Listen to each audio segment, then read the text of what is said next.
নমস্কার বন্ধুরা, welcome to my channel Joyshree Rannaghar. ছোটোবেলায় ঠাকুমা দিদিমার হাতে কচু বাটার রেসিপি তো আমরা সবাই খেয়েছি। কচু বাটা বাঙালদের খুব পছন্দের একটা খাবার।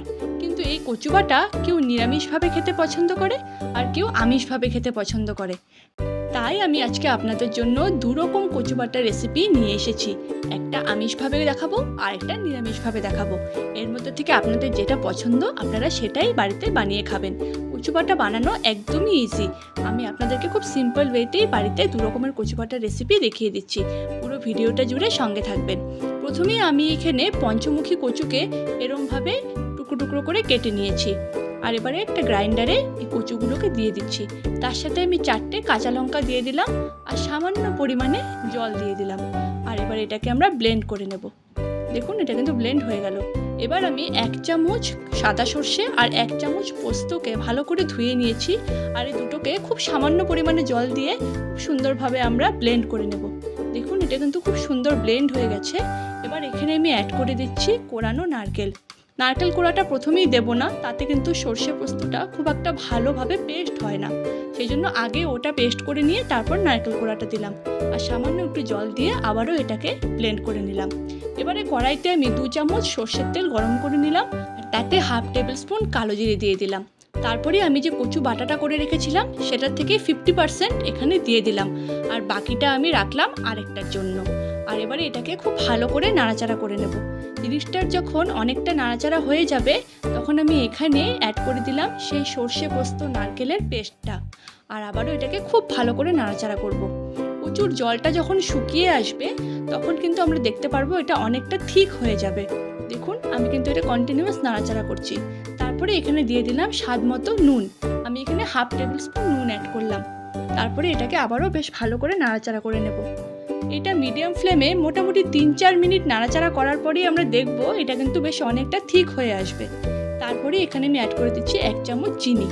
আর এটাকে আবার একটু নাড়াচাড়া করে নিলাম। দেখুন, এটা কিন্তু অনেকটাই হার্ড হয়ে গেছে। তার মানে কচু বাটা আমাদের একদম রেডি।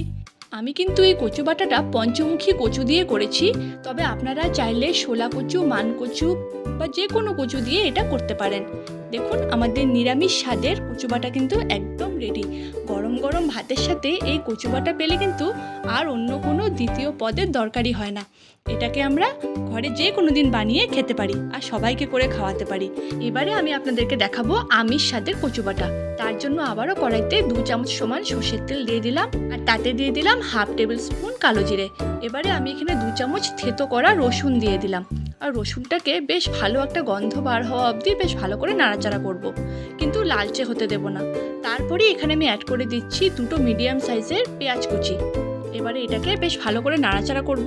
যখন হালকা বাদামি রং হয়ে আসবে, পেঁয়াজটা সফট হয়ে যাবে, তখন বাকি যে কচু বাটাটা রেখেছিলাম সেটা আমি এখানে দিয়ে দিলাম। আর আবারও এটাকে বেশ ভালো করে মিডিয়াম ফ্লেমে নাড়াচাড়া করে নেব। দেখুন, এটা কিন্তু নাড়াচাড়া হয়ে আসার পরে যখন জলটা প্রায় শুকিয়ে আসবে তখন আমরা এখানে অ্যাড করে দেব হচ্ছে হাফ টেবিল স্পুন মতন নুন। আর তার সাথে দিয়ে দেব হাফ টেবিল স্পুন হলুদ গুঁড়ো।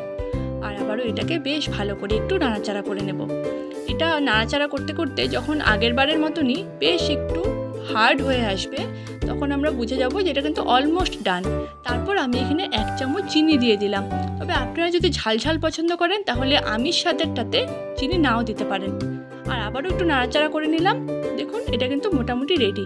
আর এটাকে নামানোর আগে গ্যাসটা অফ করার পরে সামান্য একটু কাঁচা সর্ষের তেল ছড়িয়ে দিলাম।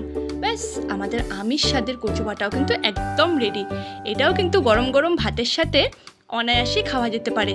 এই কচু বাটা থাকলে সঙ্গে আর অন্য কোনো রেসিপির দরকার হয় না। আপনারাও বাড়িতে বানান, কেমন হয় সেটা আমাকে অবশ্যই কমেন্টে জানাবেন। যদি প্রথমবার আমার ভিডিও দেখছেন তাহলে আমার চ্যানেলকে অবশ্যই সাবস্ক্রাইব করবেন। আর নিরামিষ আমিষ কোন কচু বাটাটা আপনার বেশি ভালো লাগলো সেটা আমাকে অবশ্যই জানাবেন। Thank you.